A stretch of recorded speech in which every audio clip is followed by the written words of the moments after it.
November 20, 1943. 6:23 hours. Red Beach 2, BDO Island, Tarawa Atoll. The sand erupted in a sequence that Japanese defenders had never encountered before. Perfectly spaced columns advancing directly toward their concealed positions, each strike landing with mechanical accuracy. Through the palm-log bunker's firing slit, Japanese naval infantry observed Marine First Lieutenant William Dean Hawkins inching forward with what appeared to be an oversized rifle. Japanese defensive manuals suggested that American soldiers depended on mass rifle volleys, believing their individual firearms were inferior to the spiritual force of Japanese bayonet charges. Yet this lone Marine officer, armed with his unusual weapon, was about to show why 4,500 Japanese defenders would perish on Tarawa in only 76 hours. The Browning automatic rifle, the bar, weighed 19 pounds unloaded and could discharge 30-06 Springfield cartridges at two rates, slow at 300 to 450 rounds per minute or rapid at 500 to 650 rounds per minute. Each 20-round magazine could be emptied in under 3 seconds on the fast setting. In those 3 seconds, as the Japanese defenders were about to witness, the entire tactical doctrine of the Imperial Japanese Army would prove fatally outdated. What followed would be repeated across 1,000 Pacific islands, the clash between a military culture that exalted spiritual prowess in close combat with an industrial democracy that had mechanized the act of killing. The bar was not merely a weapon, it embodied American mass production principles applied to infantry warfare. And the Japanese, trained to die rather than retreat, would learn that courage alone was powerless against automatic fire delivered with industrial precision. 20 minutes after Hawkins began his assault, his scout sniper platoon had secured 3 Japanese strongpoints using concentrated bar fire. The battle for Tarawa commenced with a demonstration of firepower that contradicted everything Japanese soldiers had been taught about warfare. The Imperial Japanese Army entered the Pacific War with tactical doctrines frozen by their earlier victories in China and Russia. The 1909 Infantry Manual, still in use in 1943, dedicated 17 pages to spiritual strength and bayonet tactics but only 2 paragraphs to automatic weapons. Japanese military doctrine emphasized sashin, a spiritual power capable of overcoming material disadvantages. The Bushido Code taught that a sufficiently motivated soldier could defeat any enemy through sheer will. This wasn't propaganda, it was institutionalized military science. The Army Infantry School at Chiba claimed that a single Japanese soldier possessed the combat effectiveness of 3 Chinese or 2 Russian troops purely due to spiritual superiority. The Japanese were aware of automatic weapons. They fielded light machine guns like the Type 96 and Type 99, producing roughly 41,000 Type 90s and 53,000 Type 99s during the war. Yet these weapons were allocated at only 2 or 3 per company, treated as specialized support arms requiring dedicated crews. The idea of equipping every squad with multiple automatic rifles, of making firepower rather than valor the foundation of infantry tactics, was alien to Japanese military thinking. This misconception would prove disastrous. On island after island, Japanese soldiers would discover that American infantry squads possessed more automatic firepower than entire Japanese platoons. The bar, produced in extraordinary quantities throughout the war, became the symbol of this imbalance. The Browning automatic rifle represented something the Japanese military mind could not comprehend: the democratization of firepower. Designed by John Browning in 1917, refined during the interwar years, and mass-produced in numbers that defied Japanese understanding, the bar provided ordinary American infantrymen the firepower previously reserved for crew-served weapons. By November 1943, American factories were churning out bars at rates unimaginable to Japanese planners. The New England Small Arms Corporation manufactured roughly 168,380 bars during the war. IBM, known to the Japanese only as a producer of office machines, produced 20,000 more after converting its factories. Additional manufacturers, including Marlin Rockwell Corporation, contributed to a total wartime production of about 350,000 bars. These figures were inconceivable to a Japanese military that hand-fitted each Type 96 machine gun in workshops where craftsmen spent weeks on a single weapon. Marine Sergeant John Basilone, later awarded the Medal of Honor on Guadalcanal, operated both machine guns and bars during his service. His October 1942 action on Guadalcanal involved repelling approximately 3,000 Japanese attackers with machine gun fire, demonstrating the devastating effect of American automatic weapons against Japanese human wave tactics. Weapon specifications only told part of the story. Yes, it fired the powerful 30-06 cartridge at variable rates up to 650 rounds per minute. Yes, its effective range exceeded 1,000 yards. But its true revolution lay in doctrine. By 1943, every Marine rifle squad had 3 bars, and every Army squad had at least one. American small units now possessed organic automatic firepower that could be unleashed instantly, without waiting for machine gun teams to set up. August 7, 1942. Guadalcanal, Solomon Islands. The first major American offensive in the Pacific War gave the Japanese a preview of what they faced. The Battle of the Tenaru, actually along the Ilo River, on August 21, 1942, demonstrated the emerging pattern of Pacific combat. Colonel Kono Ichiki led exactly 917 men in a night assault against Marine positions, expecting to overwhelm the Americans in hand-to-hand combat, where Japanese spiritual superiority would dominate. Instead, they encountered interlocking fields of automatic weapons fire, including bars deployed throughout the Marine lines. Private First Class Albert Schmid, manning a machine gun, became renowned for that night's defense. Yet the victory was the result of all automatic weapons combined, including the 12 bars in the rifle companies that halted the Japanese assault. Each bar gunner had been taught to fire 6-round bursts, about 1 second of fire, then shift position. The Japanese, charging toward muzzle flashes, found only empty space. When they arrived, only 128 survivors remained from Ichiki's original 917-man force. The mathematics were devastating. A Japanese rifle squad of 13 men could theoretically fire 65 aimed rounds per minute with their bolt-action Arisaka rifles. A Marine squad with 3 bars could deliver 150 rounds in the first 4 seconds of contact before the Japanese could work their bolts for a second shot. The Japanese response to American firepower was to go underground. By late 1943, elaborate cave systems became the cornerstone of Japanese island defense.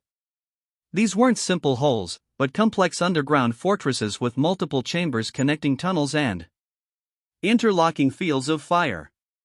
Japanese doctrine held these positions as impregnable, requiring massive artillery or direct assault to neutralize. The bar changed this calculation entirely. November 22, 1943, Tarawa Marines encountered the first sophisticated Japanese cave defenses. The technique that evolved became standard Marine procedure. Approach the cave from an oblique angle.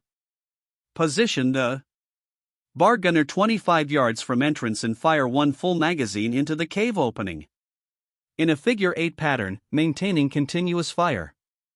The physics were simple, but devastating.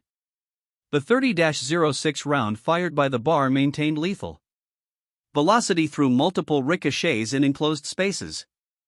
A single burst into a cave entrance could fill the entire chamber with bouncing projectiles.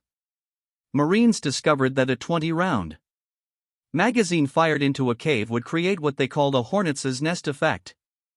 Bullets ricocheting off walls, ceiling, and floor in unpredictable patterns that made survival inside impossible. Japanese soldiers who had trained to hold these positions to the death discovered that death came before they could even see their enemy. June 15, 1944. Saipan, Marana Islands. The Japanese had spent months preparing defenses, learning from Tarawa and Quadeline.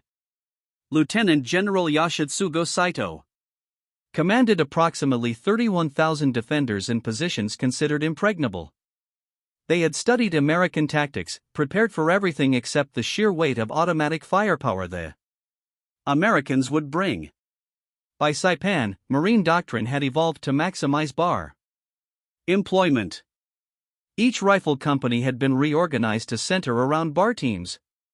The official ratio was now 1 bar for every 4 Marines. Unofficially, Marines acquired additional bars whenever possible. Some squads operated with 5 or 6 bars, turning infantry units into mobile automatic weapons. Platforms. The Battle of Purple Heart Ridge on Saipan demonstrated the bars' effectiveness. Japanese defenders had constructed mutually supporting positions in coral limestone caves, each supposedly impossible to flank. Marine Private First Class Harold Agerm, though not primarily a bar gunner, earned a posthumous Medal of Honor for evacuating 45 wounded Marines under fire, demonstrating the kind of heroism that allowed bar teams to maintain their positions and continue delivering suppressive fire. The numbers from Saipan were staggering.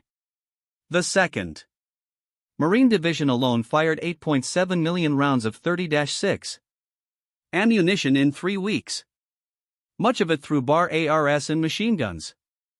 The Japanese, expecting to trade lives at favorable ratios through spiritual power and defensive advantage, instead faced a simple mathematical reality.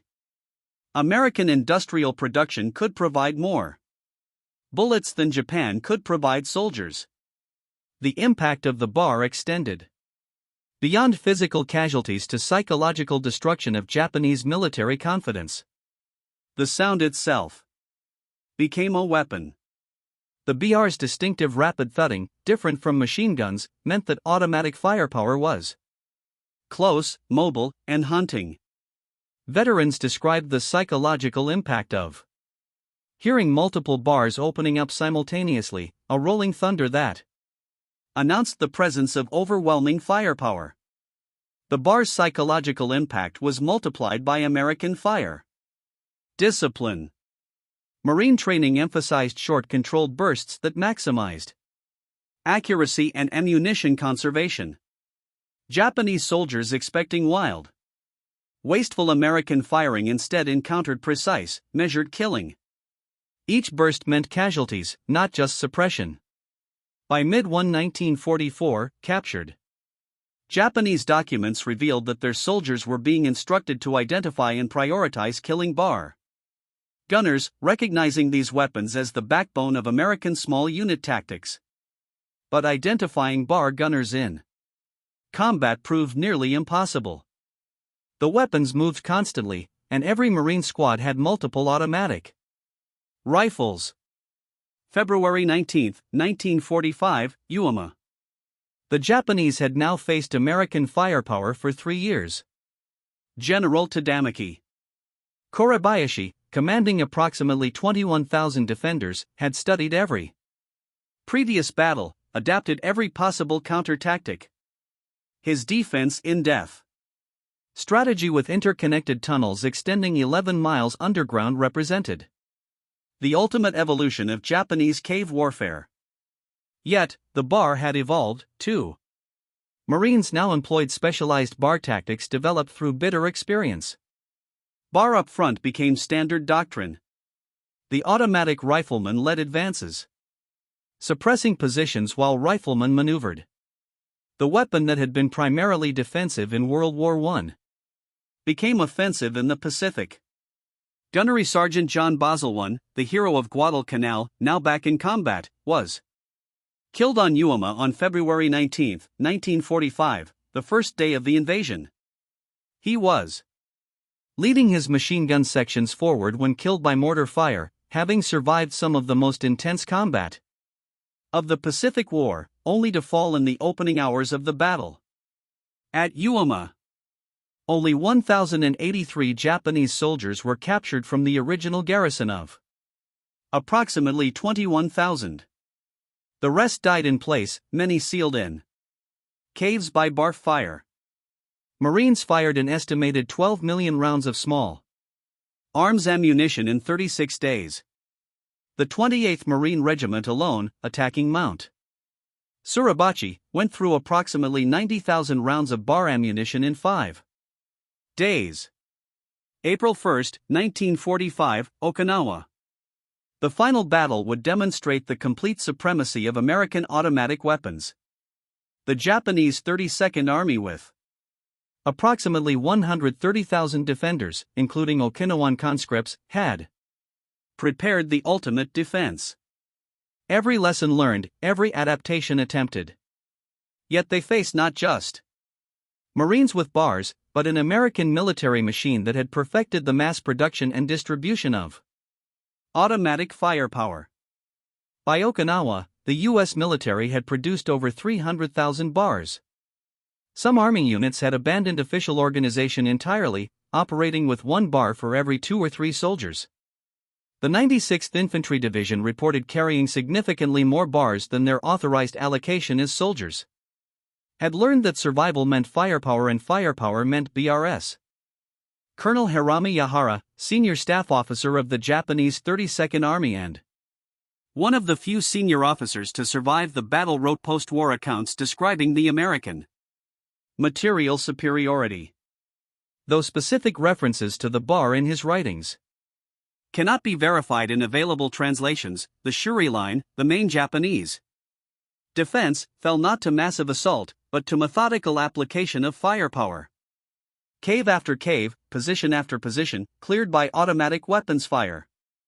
The Japanese had prepared for spiritual combat, but faced industrial warfare. The story of the bar was inseparable from American industrial capacity. While Japanese soldiers died in caves, American factories performed production miracles that would have seemed impossible to Japanese planners. IBM's factory in Poughkeepsie, New York, previously manufacturing typewriters and calculating machines, retold for bar production in 1941. By 1944, IBM had produced 20,000 bars, each one tested to tighter tolerances than Japanese hand-fitted weapons. The New England Small Arms Corporation produced the majority of wartime bars, 168,380 units, in a massive demonstration of American industrial mobilization. The Marlin Rockwell Corporation, which had limited weapons experience before 1941, built new facilities specifically for bar production. Carl Gustav Stada's factory, the Swedish arms manufacturer, licensed bar production and reportedly offered to sell to Japan through neutral channels in 1943. The Japanese military attaché in Stockholm investigated the possibility, but Japan lacked the foreign currency and shipping capacity to make such purchases viable. These production figures, approximately 350,000 BRS total, compared to Japan's production of 41,000 Type 96 and 53,000 Type 99 light machine guns, revealed the industrial disparity. America produced nearly 4 times as many bars as Japan produced of all light machine gun types combined. The bar's effectiveness depended on ammunition supply, another American industrial achievement incomprehensible to Japanese planning. Each bar gunner in combat carried 12 to 15 magazines, 240 to 300 rounds. Additional ammunition was distributed throughout the squad. A Marine rifle squad could carry 2,000 rounds of bar ammunition in addition to rifle rounds. American ammunition plants produced billions of rounds during the war, while the specific claim of 21 billion 30-6 rounds cannot be independently verified. The U.S. produced approximately 47 billion rounds of small arms ammunition of all types during World War II. This massive production ensured that American forces never lacked ammunition, even when expending it at rates that seemed wasteful to resource-starved Japanese forces. At Okinawa, the U.S. 10th Army fired an estimated 60 million rounds of small arms ammunition in 82 days.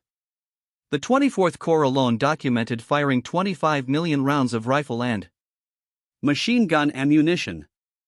Japanese defenders, often limited to 100 rounds per man for an entire battle, faced an enemy who could expend that amount in seconds. Behind the statistics were human beings on both sides, transformed by automatic weapons into casualties of industrial warfare. The total Japanese military deaths in World War II reached approximately 2.3 million, according to Japanese government statistics compiled after the war. Of these, academic research by Japanese historians indicates that approximately 60% 1.4 million died from starvation and disease rather than combat. The remaining combat deaths came from all causes: artillery, aerial bombardment, naval gunfire, and small arms fire. While the exact number killed specifically by bars cannot be determined, the weapon's contribution to American firepower superiority was undeniable.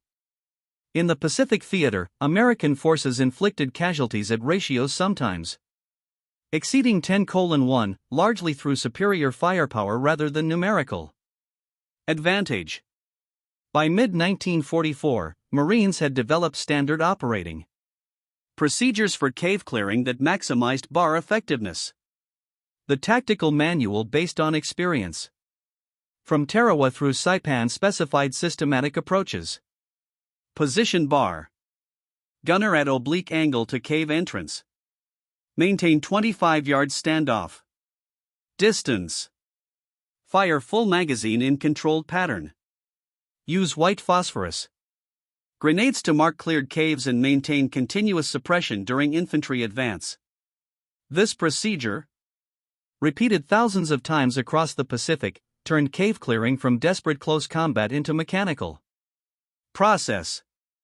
The Japanese, who had designed their cave defenses to create killing zones for attackers, instead found themselves trapped in death chambers when bar rounds ricocheted throughout the enclosed spaces.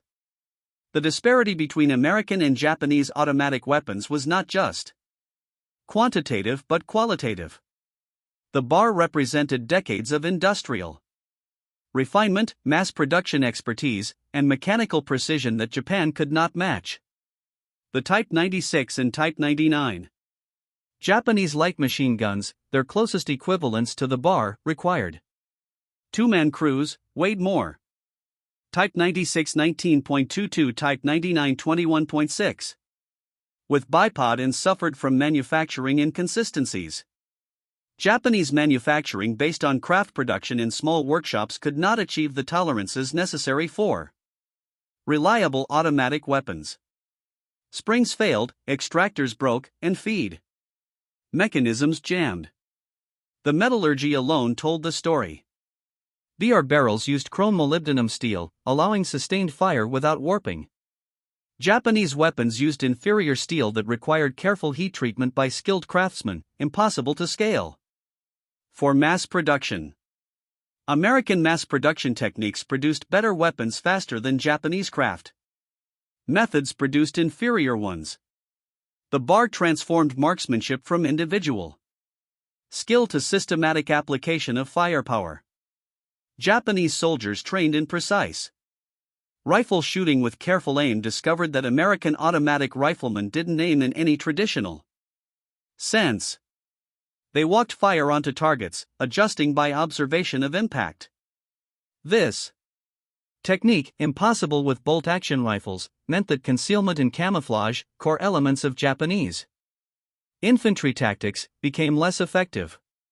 A bar gunner could process an entire hillside in one magazine, forcing hidden Japanese soldiers to reveal themselves or die in place.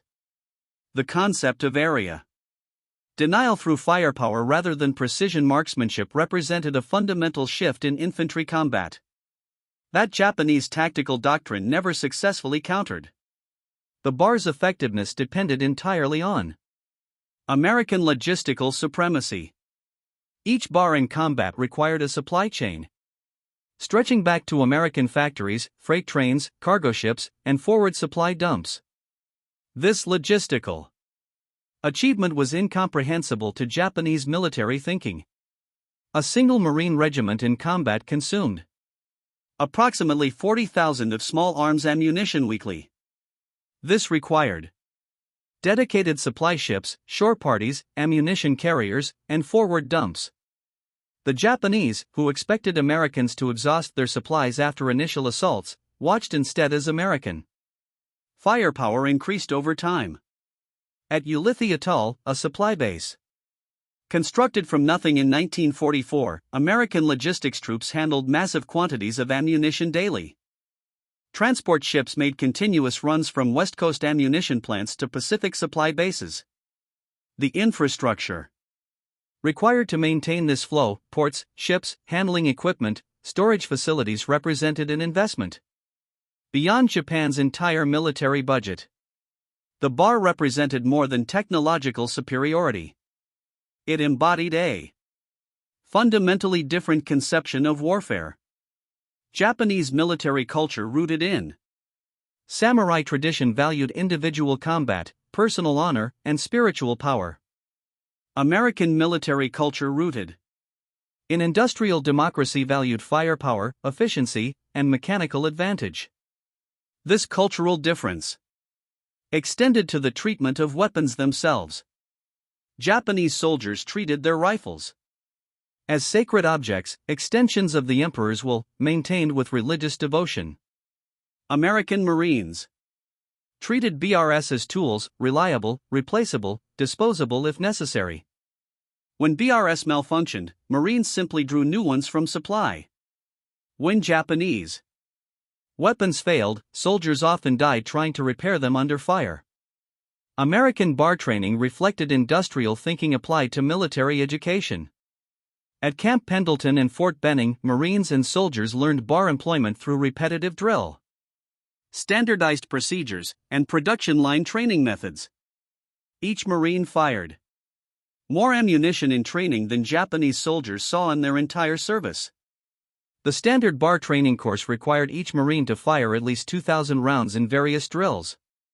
They learned instinctive shooting, walking fire, talking guns, alternating fire between two bars, and rapid magazine changes.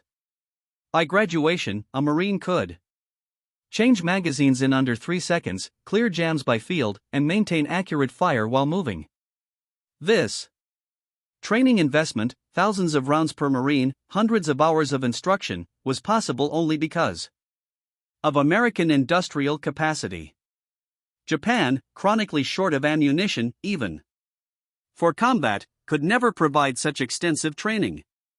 Japanese soldiers often entered combat having fired fewer than 100 rounds in training. The last battles of the Pacific War, Iwo and Okinawa, demonstrated the complete dominance of American automatic weapons. Japanese defenders, despite every advantage of terrain and preparation, faced a simple reality. They were fighting industrial output with human bodies. On Ioma, Marines fired an estimated 12 million rounds in 36 days. On Okinawa, the number reached 60 million in 82 days, with VTI Fight Thief Corps alone documenting 25 million rounds expended. The majority went through automatic weapons. Japanese defenders, already short of food and water, spent their final days under continuous automatic weapons fire. Unable to move, unable to fight back, waiting for death.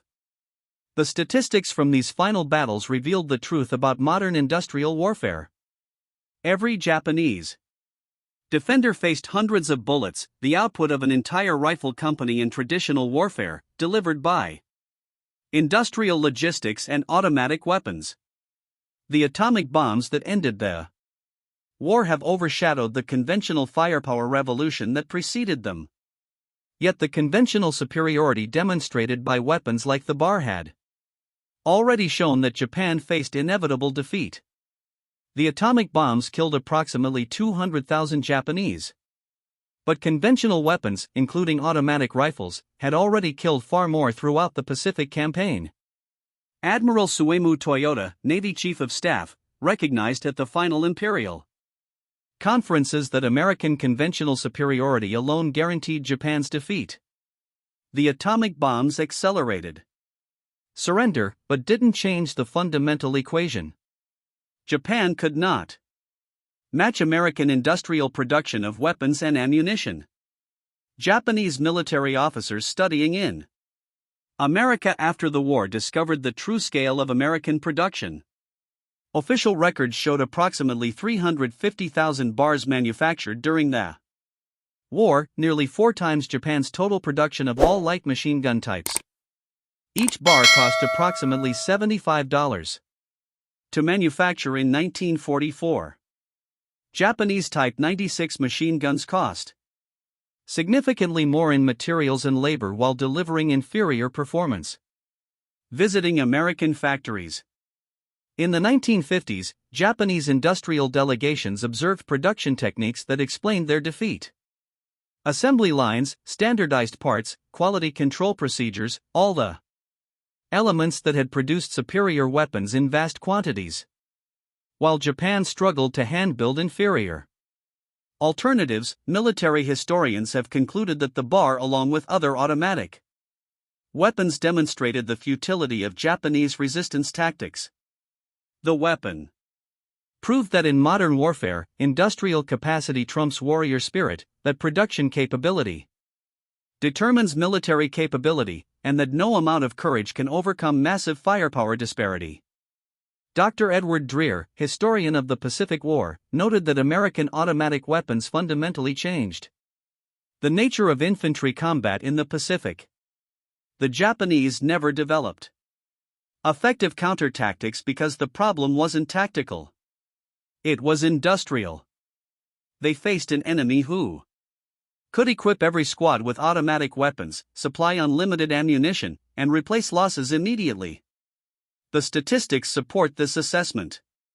In the entire Pacific War, Japanese forces killed approximately 111,000 Americans, all causes, while losing 2.3 million of their own, a ratio exceeding 20-1.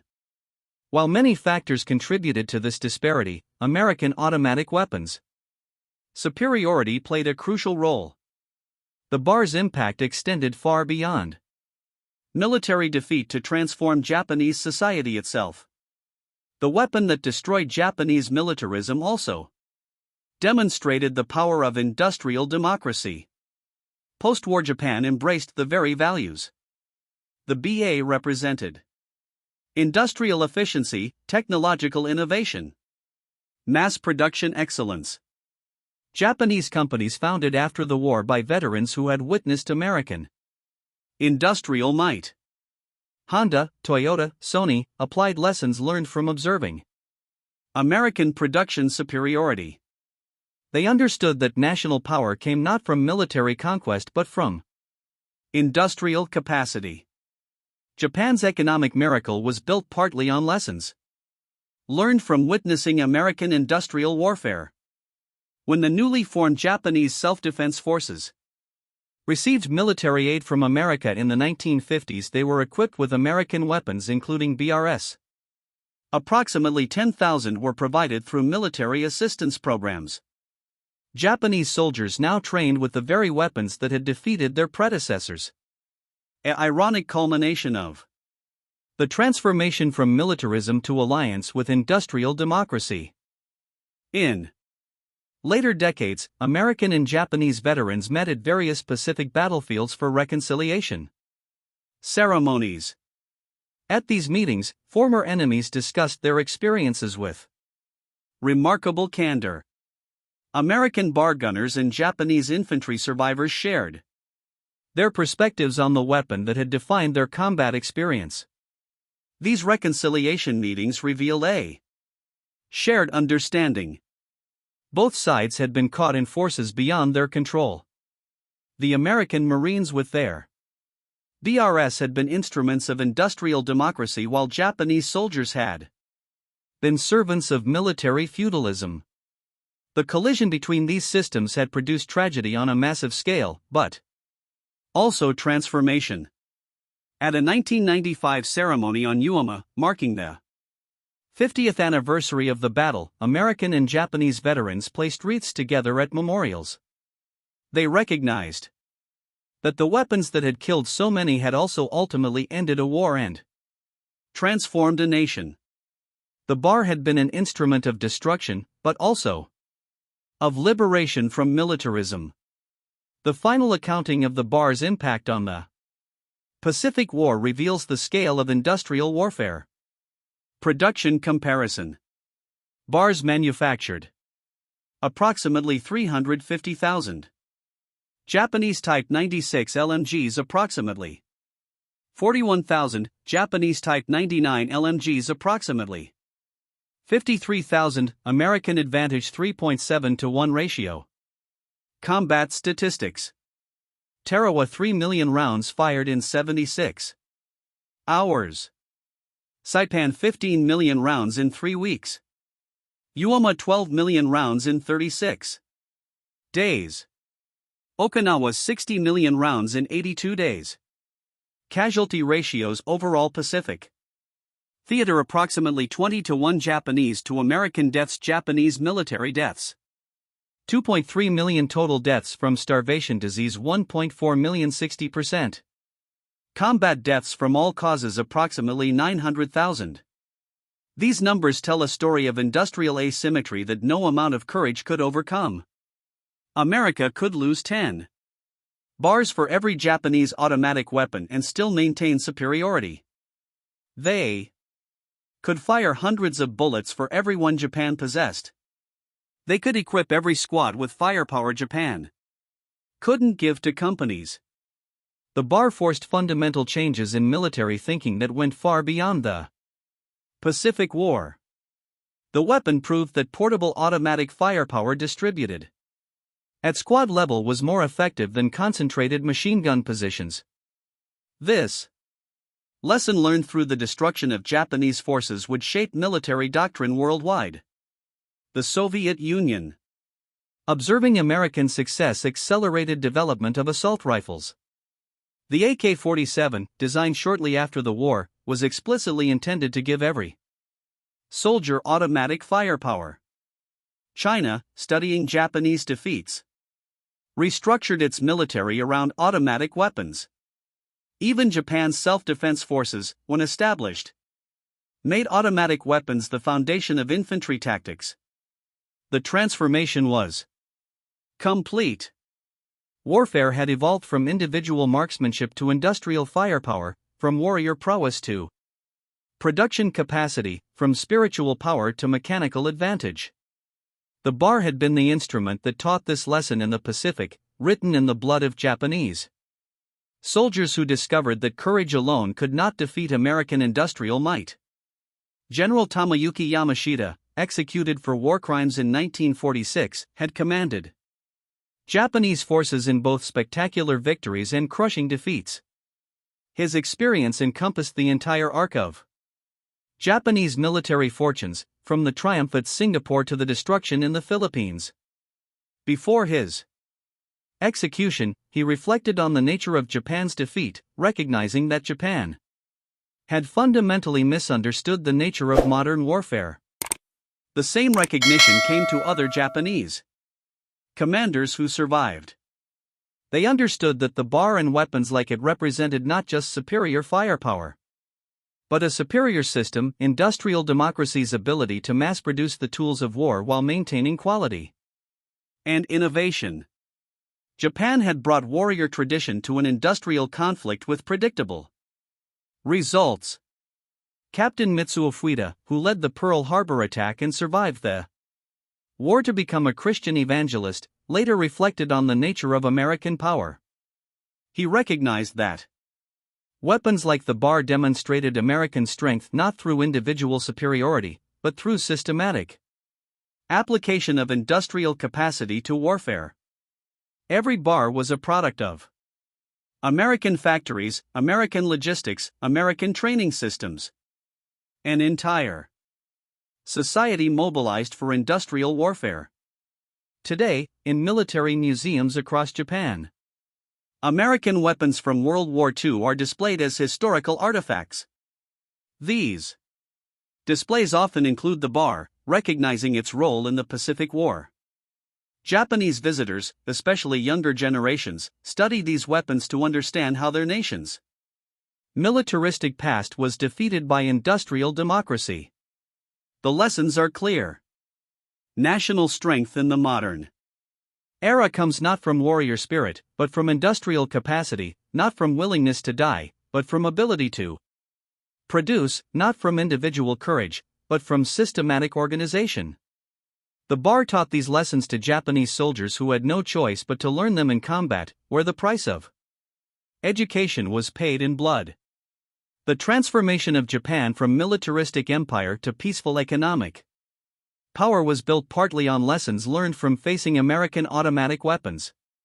The bar didn't just kill Japanese soldiers. It killed Japanese militarism, demonstrating conclusively that industrial capacity, not spiritual power, determined victory in modern war. Lieutenant General Mitsuru Oshiyama commanded the Japanese 32nd Army on Okinawa, the last major battle of the Pacific War. On June 22, 1945, facing inevitable defeat, he committed ritual suicide along with his chief of staff. His final orders to his troops acknowledged the futility of further resistance against American material superiority. Oshiyama's death marked the end of organized Japanese resistance in the Pacific War. The American forces that defeated him possessed overwhelming advantages in every category: artillery, air support, naval gunfire, and especially automatic weapons. The bar had been just one component of this superiority, but it symbolized the entire industrial advantage that made American victory inevitable. The cave entrances on Pacific Islands, still marked by bullet scars, stand as monuments to the clash between two military philosophies. Within those marks lies the story of how America's automatic rifle didn't merely win battles, but illustrated the profound transformation of warfare from individual combat to industrialized strategy. The echo of bar fire across the Pacific Islands was more than a sound of victory, it was the industrial age proclaiming its supremacy over all prior forms of warfare. Japanese soldiers dying in caves from ricocheting bullets they never anticipated bore witness to the ruthless efficiency of modern industrial democracy. The bar's legacy in the Pacific was not simply triumph, but the reshaping of how nations understood power in the industrial era. Every burst of bar fire was a lesson in this new reality, taught to Japanese soldiers who paid the ultimate price for their instruction. Ultimately, the Browning automatic rifle accomplished what no treaty or negotiation could achieve. It demonstrated to Japan, through overwhelming force, that military aggression against an industrialized democracy was not merely unwise, but impossible. This lesson, written in blood from Guadalcanal to Okinawa, laid the foundation for the pacifist Japan that would emerge as America's strongest Asian ally. This transformation began when the first Marine bar gunner squeezed the trigger, teaching the grim arithmetic of modern warfare. The story of the bar in the Pacific is, at its core, a story of how industrial capacity defeats warrior tradition, how mass production surpasses individual valor, and how modern war rewards not the boldest fighters, but the most productive factories. The thousands of cave entrances across the Pacific bear testimony to this lesson, each one pocked by bar rounds ricocheting through darkness, killing soldiers who once believed that spirit could prevail over steel. That belief perished with them, and from its demise arose a new Japan, one that recognized that true national power derives not from conquest, but from economic growth, not from martial tradition, but from industrial ingenuity, not from willingness to die, but from capacity to produce. The Browning automatic rifle delivered this lesson in the only language war comprehends: overwhelming, indisputable, lethal force.